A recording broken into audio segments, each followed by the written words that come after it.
It feels like it'll hit the algorithm on the social platforms, and then it will make its way into political discussion for the week, and then once it's not trending, it's dead in the water immediately.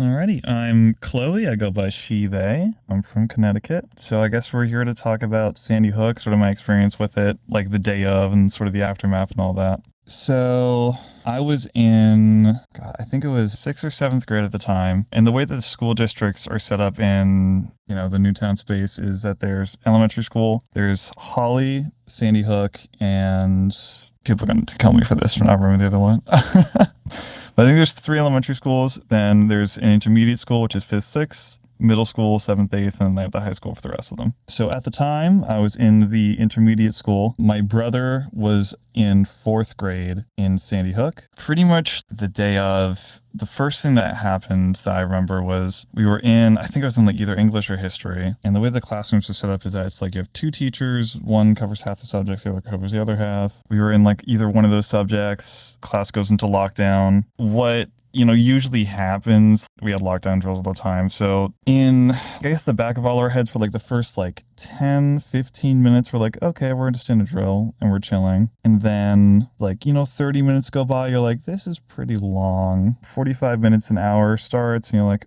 okay, something's up. But, at this time, no one had phones. Really, just in general, no one really had phones. Like, we were 12 years old. Especially like in my class, no one had anything and no one was on it. So we were just chilling. Our teacher was just trying to at some point, she was just like, okay, let's do some meditation to pass the time and all that. So eventually she gets a call, which immediately it means like, okay, back of our heads were like, okay, something's, we're on lockdown for a reason. At least this isn't really a drill. And there's like little murmurs or whatever, right? So she gets the call. She just nods her head a couple times. And then she comes back to us and she says that we're going to be there for a little bit longer. I don't remember if she told us if we were going home yet, but we definitely got the message that we're in lockdown for real. So for those whole I forgot how long we were in lockdown for. I think we entered lockdown in, I want to say 9 to 11 a.m. around there. And then we were sitting around. I think everyone started to leave the school and get picked up early afternoon. I want to say 1 or 2. From my understanding, there were parents that showed up to the door of the school because they had heard about what happened. And they were requesting to get their kids out. But I believe that, for school policy purposes, everyone went on the bus and they got dropped off directly at their house. So eventually our class sort of gets called and we're like, okay, get your stuff together. We're going to go home. And that's when the few kids that did have phones started getting messages from their parents. Specifically, for me, in my experience, we got on the bus. We were going through town through our usual drop off. A lot of the kids on my bus were around that area of the school. So as we're pulling through Sandy Hook, there's a downtown area and then the school's not 2 minutes away from it. We're pulling through and kids are getting calls from their parents and all of a sudden everyone kind of knows what's up. So, it's a big mess of information. Kids are just blurting out whatever they hear from their parents, obviously. But people were saying there's a shooting at the school, some people are hurt, some people are blurting out numbers or whatever, but at that point, who really knows? And then as we get closer to where I usually get dropped off, which is on the road that is right across from the school. There's a bunch of news reporters already there. We were looking out the window, in the downtown area. There's, people are set up at their stations. There's a bunch of vans everywhere. And the road leading to the school specifically is blocked off from the direction we were coming. Usually I was one of the first people off just of how the route usually goes. But because of this, I was either the last one or the second to last one when I eventually got off. So we're hearing that. Everyone's sort of panicking on the bus. And eventually the bus driver finds a way around back, coming the other way. She's not allowed near the school, so I get dropped off and have to walk to meet my dad. Then he brings me home. Now, when I was on the bus, I knew my brother was in the school. There was no information besides the fact that, a shooting or someone entered the school, something bad had happened at the school. So in the back of my head, and especially a lot of the other kids on the bus and all the kids in the school system, we're all thinking, hey, we have a sibling in this school. Are they okay?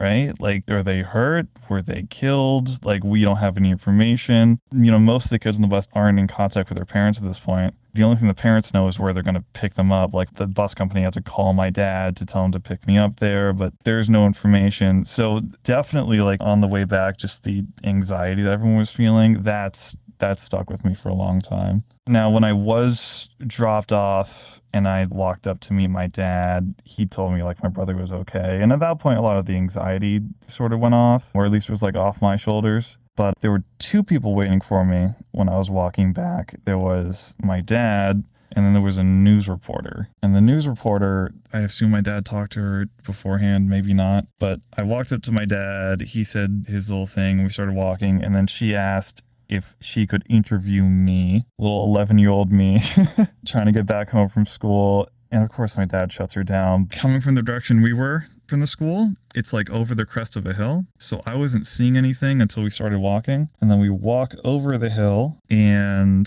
it's just like a huge mess of like news, police. The fire station was right there, so like a lot of firefighters just came out. And Sandy Hook's a very quiet place, or at least it was back then. There wasn't really any like big events that happened. Like the biggest thing that happened was like a duck race in like the local river every year. To like come over the hill and like see like a lot of commotion, it solidifies that something big has happened. So we walk down, and the way the roads are laid out, it's like the firehouse, this leads to the school, and then this is the road we were on. So we're walking through, and then we turn up the hill, and it's hard to explain like the feeling, but all eyes are sort of on you at that point, right? Because like all the news, they want their scoop or whatever, right? And like who's better to ask, and like the people who are right there in their eyes. So my dad tried to shield me, but it was fairly obvious that like all the news stations were just like looking directly at us at the time as we were walking up.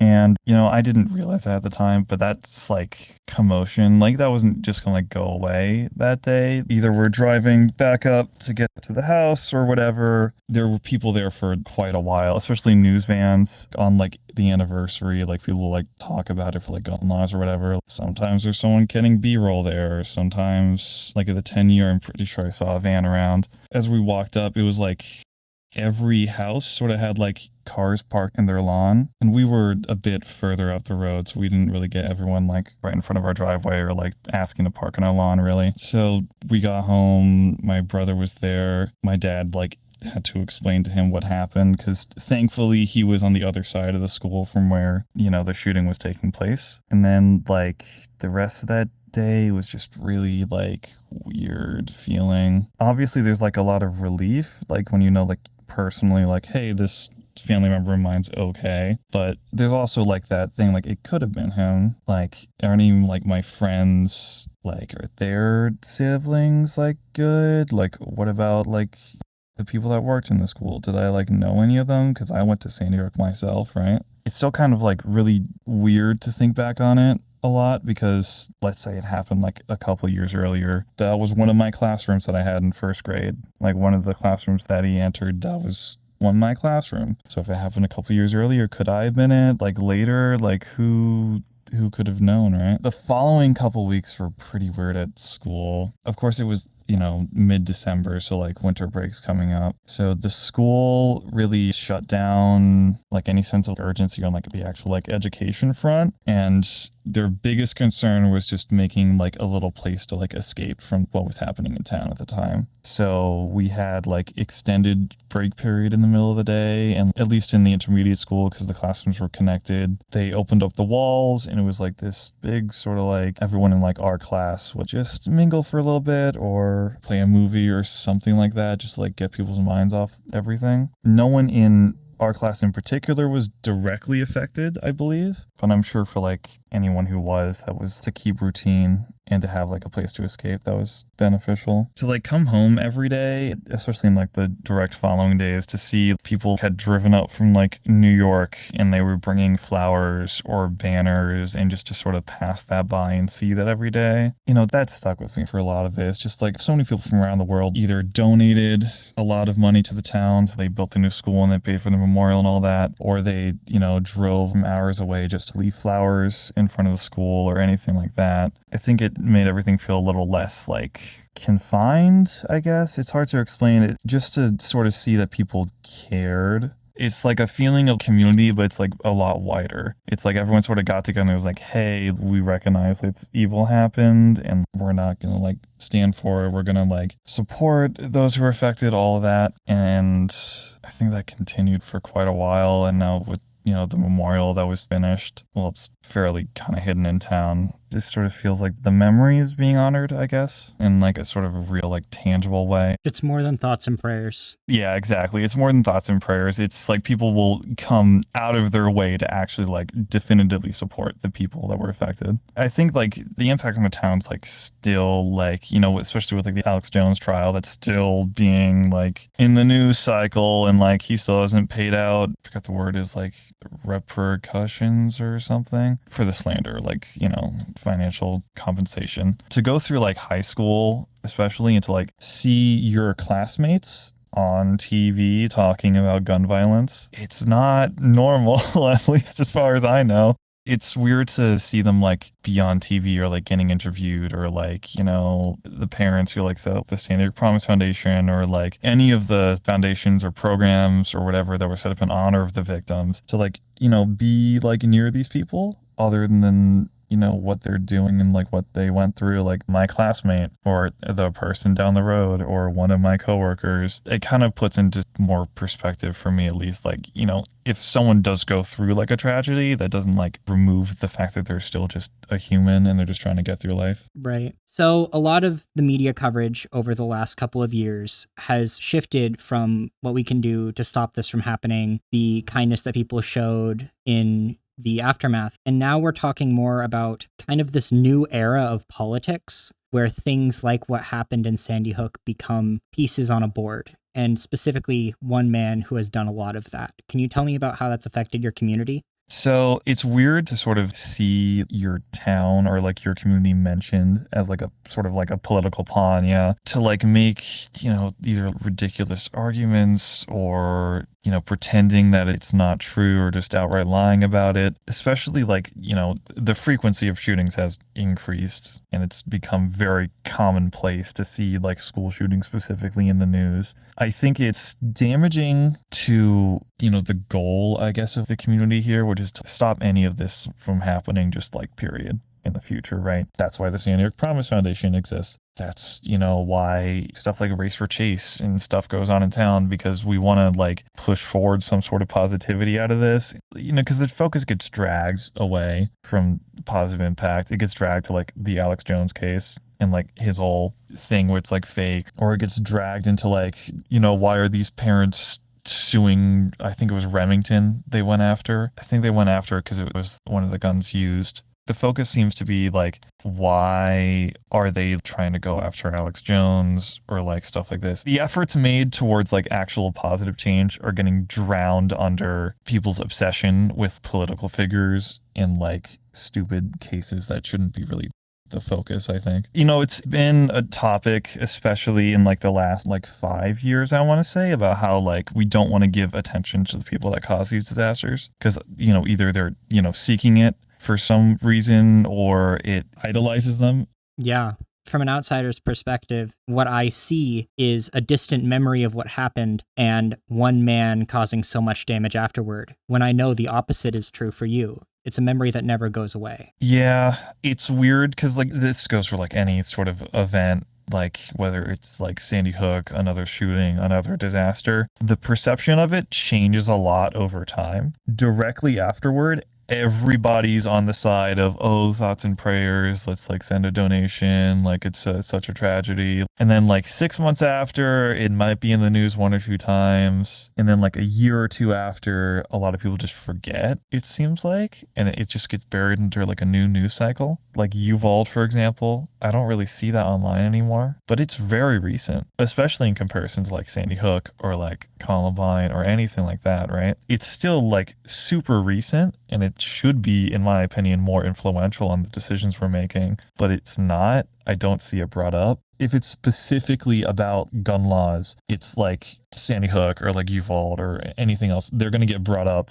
as like a, hey, the kids are dying, protect the kids, push more gun laws on, right? Instead of like, here's what's going on in these communities and how they're like trying to like heal or move on as best they can and stuff like that. What kind of coverage of the events that took place, like you said a while back, do you feel like should be getting shown in media nowadays? There have been like, I've named two of them, like St. Eric Promise Foundation and like Race for Chase, which is like a smaller program, right? But St. Eric Promise is fairly big, and they've, at least from like my perspective, they've led a lot of campaigns of awareness really about like the shooting problem. They did an ad run a while ago, I forget how many years, but it was like a back to school commercial of sorts, and it was like, the twist is like a shooting's happening, right? It's like they want to give people the perspective that we have in town about these things, and I think they're doing a pretty damn good job at it, to be honest with you. And I wish that the focus was more on how does this happen, how can we stop from happening ever again, and just focus on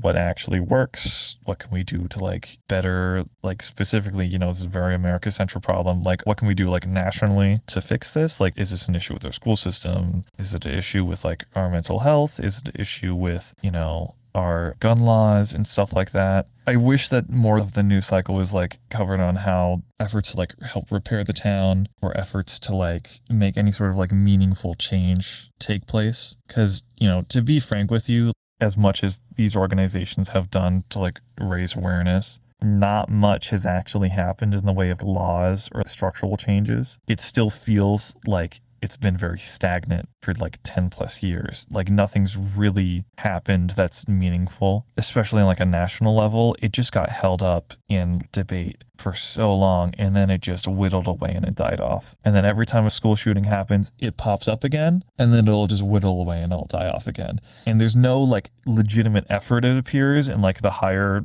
parts of our government to actually make any meaningful lasting change, and it just keeps happening over and over again. Every time a shooting happens, either it was a school shooting, like a gay bar shooting, a concert shooting, doesn't matter. It has a little spike of attention, everyone's like, yeah, let's do this, and then it just dies off immediately. It's so wild to hear something so damaging and real have a media presence similar to a viral video. It just doesn't feel right. Yeah, that's definitely how it feels. Yeah, no, it is viral. That's how it feels. It feels like it'll hit the algorithm on those social platforms, and then it will make its way into political discussion for the week. And then once it's not trending, it's dead in the water immediately. It's hard to work with how like social media works now, though, because it's just like the attention span people have for issues. I wish there was more of a push to like be more aware of continuing issues in general, or like continuing situations. For example, like if a natural disaster hits an area, that will affect that area for years. That's not going to go away in like a couple months. Like there are still areas all across the southern United States that just have never fully recovered from a hurricane, or there have never been towns that have rebuilt from a tornado or a wildfire or anything like that. But the community's still there, or they're trying to be. They may have moved away. But whenever something serious happens, I think we can't just forget about it in like a week or two. Yeah.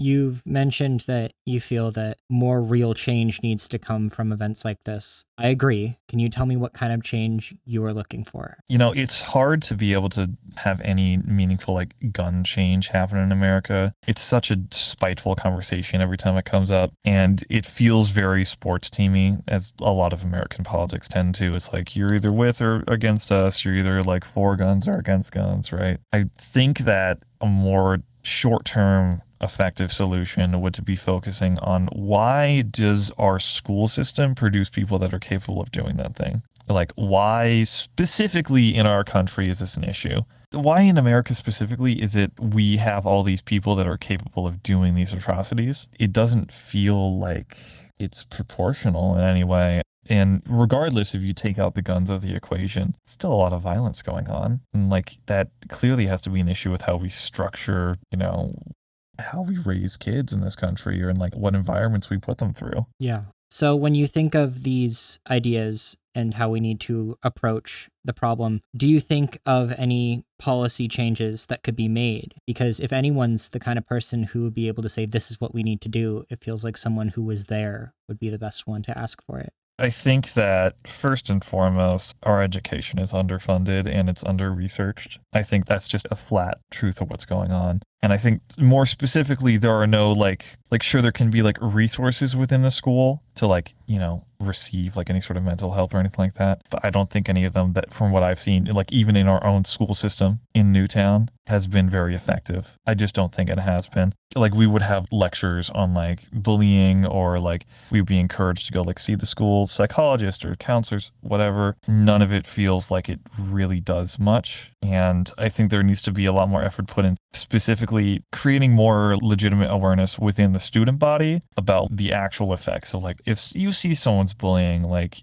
we've heard all of this before, like you need to intervene, you need to like blah blah blah. I think that, a bigger focus towards just being generally kind, a bigger focus towards being aware of other people's home situations, especially, and more like marginalized communities or like those who are lower income and stuff like that. Oftentimes the school is the escape zone, and sometimes the escape zone isn't an escape at all. Like there's still violence in the school or they're still getting ragged on all day and stuff like that. It's hard to mentally focus on either like helping someone else or even just helping yourself when every environment that you're put in is like a stressor on your mental health and is like a damager in a way. So I think that if the schools had the funding to allocate the resources and the time to nurturing their students' bodies' actual mental well-being or supplying them with like basic necessities like free school lunches and stuff like that, that can be a big beneficiary on its own. It's just giving people a place where they feel nurtured or respected or anything like that. In a country with as many guns in America and as many guns that aren't going anywhere as in America, you either support mental health care or you are complacent in this happening. It feels like it's that simple. Yeah, it's very much from what I've seen is people are either like they either don't want things to change for like XYZ or they want things to change but they're not exactly sure how. I'm not exactly sure how. All I know is that there needs to be some effort, right? Because I'm not really seeing, generally speaking, like any effort to try anything new, right? Instead, like we're seeing classrooms that are just, I'm sure you've seen those, like they go fairly viral. They're like classrooms with a pull-out wall that is like a gun shelter, or they're building schools with shootings in mind. And that's turning it into a prison. And you're not going to stop violence by putting people in a prison like that. Like you're going to force a kid to go to school every day, 5 days a week, all day long, and it's going to be like a prison environment. That's not going to do anything helpful. I was a tutor at my university and we had to go through this full like active shooter situation training. And I just constantly felt like this is just a stopgap for like the larger problem, which is a lot of young men have been like sort of getting these terrible ideas from like the internet, like just becoming like quote unquote lone wolves types and then like assaulting a school and then like saying they're doing it because the Jews told them to or some shit. Like, what do you think about that? Yeah, so it feels like when like school systems will do stuff like that, it's like putting a band-aid on a bleeding artery. It's not going to do anything. It may stop it for like a little bit or it may like slow it down, but you're not really solving the issue at hand, right? You need to like either stitch it up or like reform it, right? Like you can't just tell people, hey, if a shooting does happen, we're going to do this. Why is the shooting happening in the first place? It feels like people are so scared of like actually getting to like the root cause of things. It blows my mind. Especially like with online communities, it is so easy for people to get sucked down rabbit holes and like they spiral down them so fast. Like the whole like 2014 to like 2018 era of YouTube, far right rabbit hole after far right rabbit hole of just video after video, like those Ben Shapiro compilations or anything like that.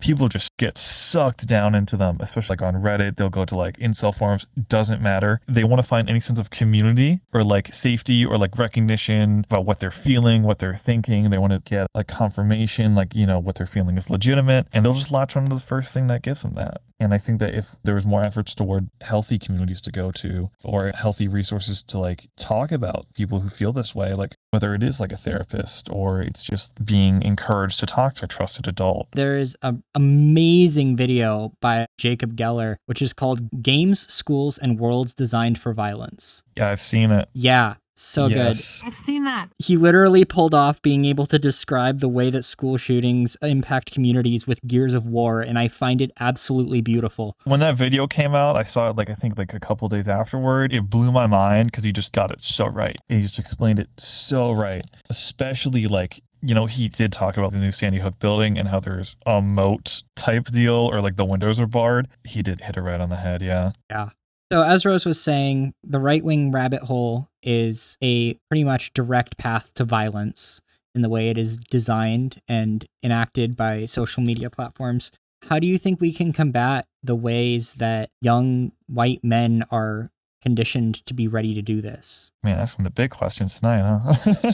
How to stop people going down rabbit holes. See, it's so tough to like take someone away from something that's so comforting to them, especially to tell them that that's wrong. 9 times out of 10, they're just going to reject you for that. Because if you directly point at this one thing in their life, the one thing they latch onto for their safety and their comfort, and you tell them that's actually evil, there's no way you get a response out of them. So I think that the best thing that we can do is just have preventative education on these type of rabbit holes, especially in like shorter form content. It is so easy to just get your algorithm stuck in something and it'll just never leave you. Like if you're doom scrolling TikTok and you just keep going across Andrew Tate content or Ben Shapiro content or whoever, it will just keep feeding you that no matter what. And I think that it needs to be made very aware to people just in general of the bubble that whatever your algorithm's giving you is creating. And that goes for any space. Like, you know, of course, I'll enjoy my more left-leaning bubble, and then like people will have their own more like right-leaning bubble or whatever, or you'll have a bubble about this hobby or whatever. I think people just generally need to be more aware that you should stop and look every so often and be like, all right, am I actually seeing any opposing opinions here? I'm just sort of taking everything I'm seeing at face value. Is any of what they're saying actually true? And to have that sort of critical thinking more prevalent in people, I think is like a pretty big deal. Yeah. So plan is better education funding, and a better understanding of inclusivity and why things that go directly against it cause some big problems. Yeah, and it's tough to talk to kids about stuff like that because they will just wash it off, right? Like, for example, like me in elementary school, a little ADHD riddled child, anyone talks to me about diversity or stuff back then, that's floating off my head. That's not sticking at all. Yeah. But I think it's worth it to make the effort, right? Because the 1 or 2 people it does stick to can make a real change. Yeah, definitely. You heard it here first. Azil thinks woke is the answer to violence. So Yeah, to yeah. boil it down, it's like introducing people to like contrary narratives at a young age is the solution, in your opinion? Yeah, absolutely. I think the more you are made aware of things around you and the more you're conscious of them, the more you're going to start critically thinking of them. Because the way a lot of rabbit holes go is that they will just allude to this concept of like an opposition and they won't actually dig into it and what it is, because as soon as that happens, usually it falls apart, right? Yeah. So like if we're talking about trans people in the media or like the right-wing media, they will just allude to them through like names or insults or like vague ideas. Transgenderism. Exactly. They'll never actually pinpoint what the fuck is going on. You really know your shit. And I'm really thankful that you were willing to talk to me about something that clearly affected you and your community a lot. Well, thank you, first of all. But I think at large in communities that are affected by violence, everyone's sort of forced to be that. Because for the longest time, I avoided telling people I was from Sandy Hook after the event. Like I would be out somewhere. They're like, oh, where you're from? I'd say like, you know, Monroe or like Danbury or like a neighboring town. Like nothing like actually near there. Because as soon as you say the name, people just slap the label of the event on you immediately. And, you know, people are kind of dumb. They ask a lot of questions and, you know, they don't even stop to consider for 1 second, wait, how is this person affected? Yeah, I think the importance of a situation like this right now is that you were not only prepared, but openly offering to give this information.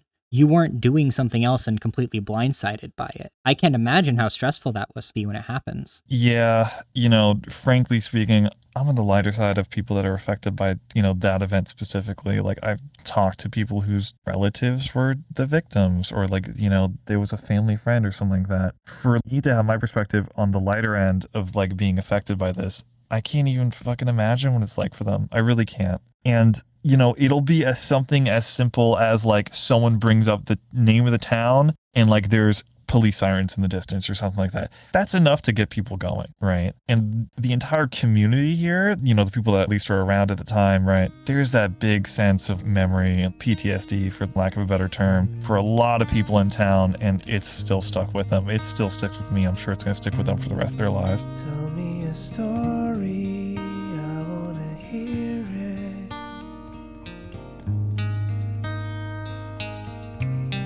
You might think it's boring, but I'm interested.